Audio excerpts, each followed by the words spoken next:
Now the serpent was more crafty than any of the wild animals and the Lord God had made. He said to the woman, "Did God really say you must not eat from any tree in the garden?" The woman said to the serpent, "We may eat fruit from the trees in the garden, but God did say, 'You must not eat fruit from the tree that is in the middle of the garden, and you must not touch it, or you will die.'" "You will not certainly die," the serpent said to the woman, "for God knows that when you eat from it, your eyes will be opened, and you will be like God, knowing good and evil." When the woman saw the fruit of the tree, was good for food and pleasing to the eye, and also desirable for gaining wisdom, she took some and ate it. She also gave some to her husband, who was with her, and he ate it. Then the eyes of both of them were opened, and they realized they were naked, so they sewed fig leaves together and made covering for themselves.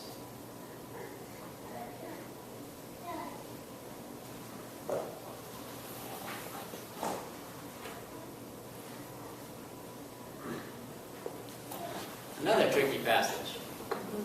Another old passage with lots and lots of story ahead of it.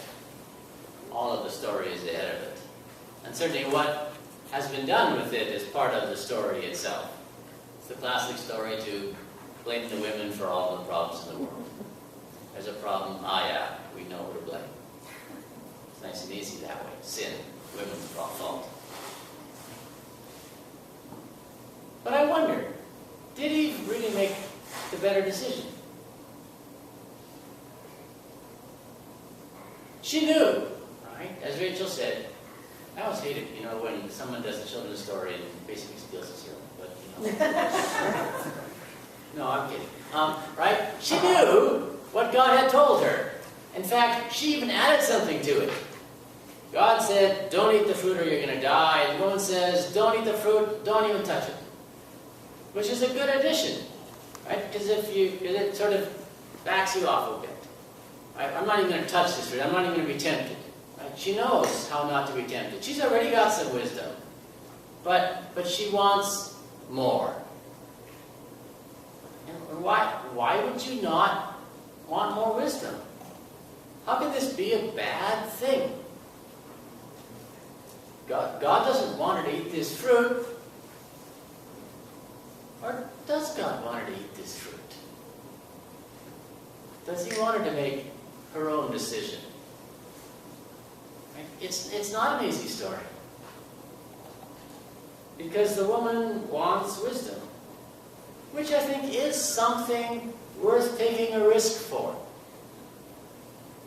It's worth stepping out. It's worth working at. It's worth achieving. But perhaps the one thing that can still be learned, or one of the many things that can still be learned from this story, is that wisdom does not come best through disobedience. If you're going to try to find wisdom, don't start with disobedience. That's probably the wrong direction to go. And it doesn't work. It was interesting to hear all of Axel's interpretations of the story, because it is such a tricky story. Right? What does the serpent possibly want? What is the serpent trying to get out of this? The serpent loses too. The serpent doesn't win. The serpent just gets this momentary, I won. I got someone to do something stupid. Right?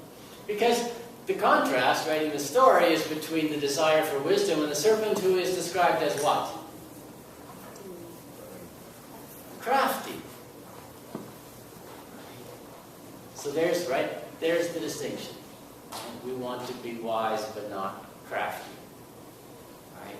And I think the difference is, how far in the future are you looking? Wisdom says, let's look down the road and look at consequences. Crafty says, ooh, this looks like. So that's the trick for this morning. Well, and the trick for the rest of our lives.